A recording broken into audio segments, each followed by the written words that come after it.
তোর তো কাউকেই ফোনে পাচ্ছি না। স্যার আমার আমার আমার মেয়েটাকে ফোন করেছেন স্যার। আমি বারবার ঝিলকে ফোন করছি, বারবার সাক্ষ্যকে ফোন করছি, কিন্তু মানে কেউ তো মানে কোনো ফোনই লাগছে না। আমার মেয়েটাকে ফেলে এভাবে আমাকে চলে আসতে হলো। আমি যে এখন কি করবো স্যার, আমি কিছুদিন বুঝতে পারছি না স্যার। আরে বাবা, তুমি তো একটা ডিউটিতে গেছো, মেয়েটাকে তো সঙ্গে নিয়ে যাওনি। হ্যাঁ, তুমি মেয়েটাকে নিয়ে ফিরে আসতে পারোনি, এটা খুবই চিন্তার বিষয়। মেয়েটা কোনো একটা বিপদে পড়েছে। এ দেখো না, সাক্ষরও কোনো খবর নেই। আমরা তো কিছু বুঝতে পারছি না। পুলিশ তন্ন তন্ন করে খুঁজছে, মানে এত রাত অবধি জেগে আছি, যদি একটা কোনো খবর পাই। এই জন্য আমি কখনো জেলায় যেতে চাই না। বারবার রিকোয়েস্ট আসে, আমি অ্যাভয়েড করি, কিন্তু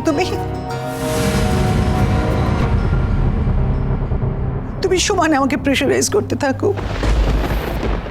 আচ্ছা, তুমি তো এর আগে অনেকবার জেলায় গেছো, কখনো তো এমন কিছু হয়নি। আমি বা বুঝবো কি করে? যত ভুলভাল লোকের সঙ্গে তোমার আলাপ চেনা জানা, তারা এসে তোমায় রিকোয়েস্ট করতে থাকে, তখন তুমি আমায় ধরো, কনস্ট্যান্ট আমাকে প্রেশারাইজ করতে থাকো। তুমি কি আশ্চর্য, এর মধ্যে প্রেশারাইজ করার কি আছে? আমি চেয়েছি তুমি জেলায় যাও, শুধু শহর কেন্দ্রিক না হয়ে একটু জেলায় যাও, তাহলে তোমার খ্যাতিটা প্রসারিত হয়। আমি কি জানতাম না কি এরকম কোনো ঘটনা ঘটবে? আর যদি বিপদ ঘটার সম্ভাবনা থাকে না, যে কোনো জায়গায় ঘটতে পারে। এই যে ঝিল, এই যে বিপদটা ঘটলো পাড়ার মধ্যে ঘটলো, তো এই কলকাতা শহরে পাড়ার মধ্যে ঘটলো, তো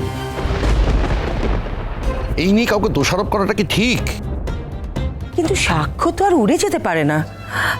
দেখো, ও তো নিশ্চয়ই বুঝতে পারছে যে তুমি কতটা চিন্তা করছো দিদিভাই। বুঝতে তো পারছি, বুঝতে পেরে কি হবে? ফোনটাই হয়তো ওর কাছে নেই। ফোনটা কোথায়? আচ্ছা, কেউ ওকে কিছু করলো না তো? শুধুমাত্র সেই কথাটা ভেবে ভেবে আমি একদম শেষ হয়ে যাচ্ছি।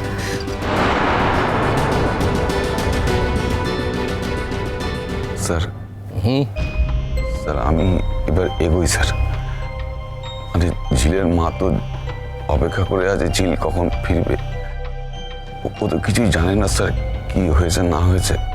আমি আমি আমি এগোই স্যার এবার। আচ্ছা, তোমার কি মনে হচ্ছে যে আমি কেবলমাত্র সাক্ষর জন্য চিন্তিত, ঝিলের জন্য চিন্তিত নই? না স্যার, চিন্তা করে তো আর লাভ নেই কিছু। আমি তো মানে ওইখানে থেকে হতো স্যার, আমি মেয়েটার জন্য কিছু করতে পারলাম না। তখন থেকে একটা কথাই শুনে যাচ্ছে। আমি কি মনে হচ্ছে আমি আমি আমি ওখানে থেকে আমার ছেলের খোঁজ নিতে পেরেছি? ভোলে বাবা পার করেগা, সোম থেকে রবি প্রতিদিন বিকেল 5:30টায় স্টার জলসায় ও জিও হটস্টারে।